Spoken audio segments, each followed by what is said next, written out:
નમસ્કાર દર્શક મિત્રો, આરટીપીસી દફતરનું હાર્દિક સ્વાગત છે।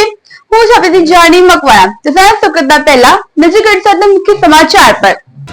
ભરૂચના ભોલાવમાં ચાલી રહેલી ગટરની કામગીરી સામે સ્થાનિકો મેદાનમાં। રોડ રસ્તા તોડવામાં આવતા હોવાના આક્ષેપ સાથે લોકોનો ભારે હોબાળો।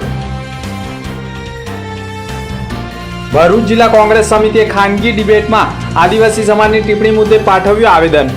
ભરૂચ જિલ્લા કલેક્ટરને સુપ્રત કર્યું આવેદન પત્ર। ભરૂચમાં જાહેરમાં કેમિકલના જથ્થાનો નિકાલ કરતા પાલિકા લાલઘૂમ। કેમિકલનો જથ્થો જે કંપનીનો હોય તેની સામે દંડનીય કરી કાર્યવાહી। નવું મકાન બનાવવા જૂનું બંધ કરી દેવાયું। હાંસોટ ખાતેના એકમાત્ર સરકારી દવાખાનાને તાળા મારી દેવાતા લોકોને ભારે હાલાકી। ભરૂચ જિલ્લા કોંગ્રેસ સમિતિ દ્વારા ખાનગી ન્યૂઝ ચેનલની ડિબેટ દરમિયાન આદિવાસી સમાજ અંગે અપમાનજનક ટિપ્પણી કરનાર રાજકીય વિશ્લેષક સામે પણ કાયદેસરની કાર્યવાહી કરવાની માંગ સાથે કલેક્ટર કચેરીએ રજૂઆત કરાઈ હતી। ભરૂચ જિલ્લા કોંગ્રેસ સમિતિ દ્વારા કલેક્ટરને એક આવેદનપત્ર સુપ્રત કરાયું છે, જેમાં તેઓએ આક્ષેપ કરવામાં આવ્યો છે કે તારીખ 22 જુલાઈ 2025ના રોજ રાજકીય વિશ્લેષક જગદીશ મહેતા દ્વારા ખાનગી ન્યૂઝ ચેનલ ડિબેટ દરમિયાન આદિવાસી સમાજના અગ્રણી તેમજ પૂર્વ કેન્દ્રીય મંત્રી અને વિરોધ પક્ષના નેતા તુષાર ચૌધરી તેમજ આદિવાસી સમાજ અંગે અપમાનજનક નિવેદન કરવામાં આવ્યું હતું, જેનાથી સમગ્ર આદિવાસી સમાજના લોકોનું અપમાન અને લાગણી દુર્ભાય છે। આથી સરકાર દ્વારા આ બાબતે ગંભીરતાથી લઈ તાત્કાલિક ધોરણે જગદીશ મહેતા વિરુદ્ધ કાયદેસરની કાર્યવાહી કરવાની માંગ કરતું આવેદનપત્ર સુપ્રત કરાયું છે। શ્રી પરશુરામ સંગઠન શ્રાવણ માસના પ્રારંભે 11 વર્ષ પૂર્ણ કરી 12મા વર્ષમાં મંગળ પ્રવેશ કરી રહ્યું છે। 12મા વર્ષમાં મંગળ પ્રવેશ નિમિત્તે શાળાના વિદ્યાર્થીઓ માટે આઈ કેમ્પ તેમજ ડેન્ટલ ચેકઅપ કેમ્પનું આયોજન કરવામાં આવ્યું હતું। શ્રી પરશુરામ સંગઠનના સમાજલક્ષી કાર્યોમાં સમાજ માટે નિઃશુલ્ક મેડિકલ કેમ્પો યોજવા, સમાજના યુવાનોને રોજગારી મળી રહે તે માટેના પ્રયત્નો કરવા, સનાતન સંસ્કૃતિના ઉત્થાન કરવા ધાર્મિક યોજના તથા ધાર્મિક આયોજન કરવા, સામાજિક જનજાગૃતિના કાર્યક્રમો યોજવા, વૃક્ષારોપણના કાર્યક્રમો યોજી સમાજના લોકોને પર્યાવરણ માટે જાગૃત કરવા સહિતના કાર્યક્રમો સફળતાપૂર્વક યોજી શ્રાવણ માસના પ્રારંભે 11 વર્ષ પૂરા કર્યા છે। 12 વર્ષમાં મંગળ પ્રવેશ નિમિત્તે જૂના ભરૂચ સ્થિત શ્રીમતી વી.કે. ઝવેરી સાધના વિદ્યાલય ખાતે શ્રી પરશુરામ સંગઠન દ્વારા ઓપ્ટિકલ હબ અને ડિવાઇન ડેન્ટલ કેરના સહયોગથી આઈ કેમ્પ તેમજ ડેન્ટલ ચેકઅપ કેમ્પનું આયોજન કરવામાં આવ્યું હતું, જેમાં 500 જેટલા વિદ્યાર્થીઓ અને વિદ્યાર્થિનીઓએ લાભ લીધો હતો। કેમ્પમાં ડિવાઇન ડેન્ટલ કેરના ડૉક્ટર દિવ્યાબેન ગાંધી અને ઓપ્ટિકલ હબના ગોવિંદભાઈ પટેલે તેમની ટીમ સાથે સેવાઓ આપી હતી।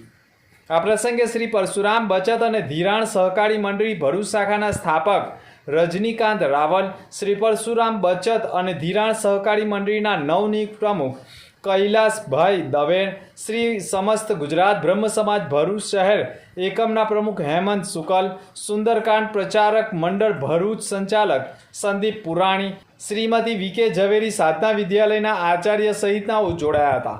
23 જુલાઈ 2024ના રોજ ભરૂચ રનિંગ ક્લબ અને ARG ગ્રુપ દ્વારા વડોદરા દ્વારા પાવાથોન 4.0નું આયોજન કરવામાં આવ્યું હતું, જેમાં ભરૂચથી 55 જેટલા રનર્સ પાવાગઢ ખાતે પહોંચ્યા હતા અને 40 જેટલાએ આજે ગ્રુપના વોલેન્ટિયર તથા ઉપસ્થિત રહ્યા હતા। ત્યારે ગત 2 વર્ષ જેમાં આ વર્ષે પણ ચાંપાનેરથી પાવાગઢ મહાકાળી માતાના મંદિર સુધી આ દોડવીરોએ દોડતા રસ્તામાંનું વેસ્ટ પ્લાસ્ટિક ઉઠાવ્યું હતું અને એનો નિકાલ ARG ગ્રુપ દ્વારા કરવામાં આવ્યું હતું। આનો મુખ્ય ઉદ્દેશ પ્લાસ્ટિક મુક્ત Bharat, green India, clean India, fit ઇન્ડિયાનો હતો। દરેક દોડવીરોને તથા વોલેન્ટિયર્સોને ગોધરા DSP હિમાંશુ સોલંકી દ્વારા પણ મોમેન્ટ આપીને પ્રોત્સાહિત કરવામાં આવ્યા હતા। કાર્યક્રમમાં પોલીસ વિભાગ અને એડમિનિસ્ટ્રેશન વિભાગ પણ હાજર રહ્યો હતો અને આ ઉમદા કાર્યમાં સહાય કરવા બદલ ભરૂચ રનિંગ ક્લબ તથા ARG ગ્રુપે પણ પોલીસ વિભાગ તથા એડમિનિસ્ટ્રેશનના વિભાગનો આભાર વ્યક્ત કર્યો હતો। ભરૂચની ભોલાવ ગ્રામ પંચાયત દ્વારા ગટરની કામગીરી ચાલી રહી છે, જે સામે નારાયણ એવન્યુ સોસાયટી સહિત અન્ય સોસાયટીઓના રહીશોએ એકત્રિત થઈને હાયના સૂત્રોચ્ચાર સાથે વિરોધ વ્યક્ત કરતા મામલો ગરમાયો હતો, જેના પગલે પોલીસ પણ દોડી આવી હતી.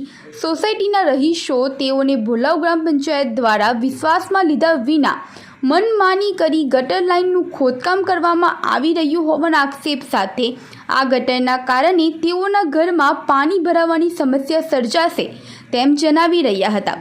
રહીશોના વિરોધના પગલે ગટરની કામગીરી બંધ કરાતા સમગ્ર મામલો જિલ્લા વિકાસ અધિકારીની કચેરીએ પહોંચ્યો હતો. ભરૂચ જિલ્લાના હાંસોટ ખાતે આવેલા એકમાત્ર સામૂહિક આરોગ્ય કેન્દ્રને આરોગ્ય વિભાગ દ્વારા તાળા મારી દેવાતા ગરીબ દર્દીઓની દવા લેવા હાંસોટથી 10 કિલોમીટર દૂર કુડાદરાના આરોગ્ય કેન્દ્ર ખાતે જવાની ફરજ પડી છે. આ અંગે જિલ્લા આરોગ્ય અધિકારી ગલોડિયા સાથેની ટેલિફોનિક વાતચીતમાં તેઓએ જણાવ્યું હતું, હાંસોટનું સામૂહિક આરોગ્ય કેન્દ્ર જર્જરિત હાલતમાં હોય અને કોઈ દુર્ઘટના ના બને તે માટે થોડા સમય બાજુમાં નવું મકાન બને ત્યાં સુધી વૈકલ્પિક વ્યવસ્થા ગોઠવી છે. નવું મકાન હાલ કાર્યરત છે, જે બન્યા બાદ ફરીથી કુડાદરાથી હાંસોટ શરૂ કરી દેવામાં આવશે.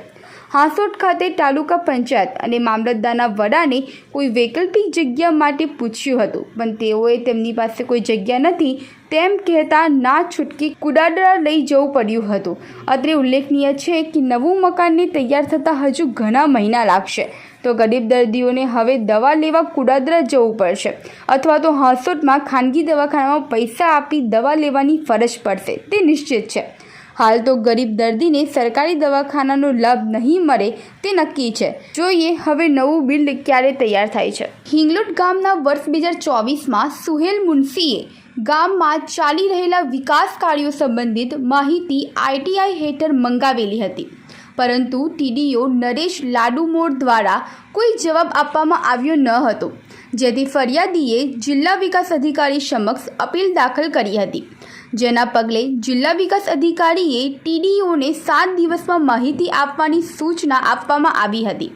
તેમ છતાં લગભગ 10 મહિના વીતી જતાં પણ માહિતી ઉપલબ્ધ ન કરતા ફરિયાદીએ ગાંધીનગર ખાતે માહિતી આયોગમાં બીજી અપીલ કરવામાં આવી છે.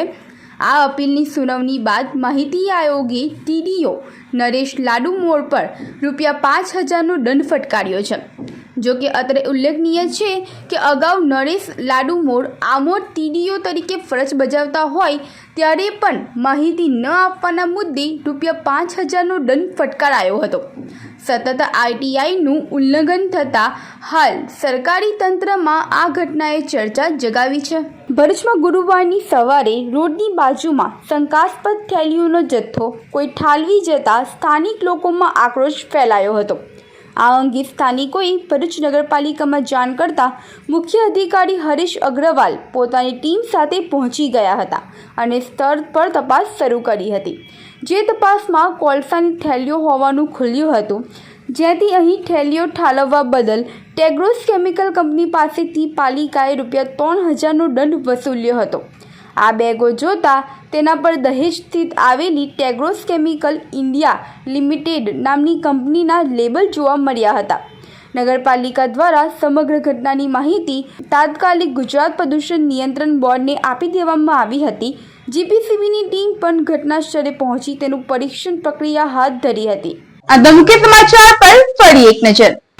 ભરૂચના ભોલાવમાં ચાલી રહેલી ગટરની કામગીરી સામે સ્થાનિકો મેદાનમાં. રોડ રસ્તા તોડવામાં આવતા હોવાના આક્ષેપ સાથે લોકોનો ભારે હોબાળો. ભરૂચ જિલ્લા કોંગ્રેસ સમિતિએ ખાનગી ડિબેટમાં આદિવાસી સમાજની ટિપ્પણી મુદ્દે પાઠવ્યું આવેદન. ભરૂચ જિલ્લા કલેક્ટરને સુપ્રત કર્યું આવેદન પત્ર. ભરૂચમાં જાહેરમાં કેમિકલના જથ્થાનો નિકાલ કરતા પાલિકા લાલઘુમ. કેમિકલનો જથ્થો જે કંપનીનો હોય તેની સામે દંડનીય કરી કાર્યવાહી. નવું મકાન બનાવવા જૂનું બંધ કરી દેવાયું. હાંસોટ ખાતેના એકમાત્ર સરકારી દવાખાનાને તાળા મારી દેવાતા લોકોને ભારે હાલાકી. તો હતા સમાચાર. આવતીકાલે ફરી મળીશું નવા સમાચાર સાથે. નમસ્કાર.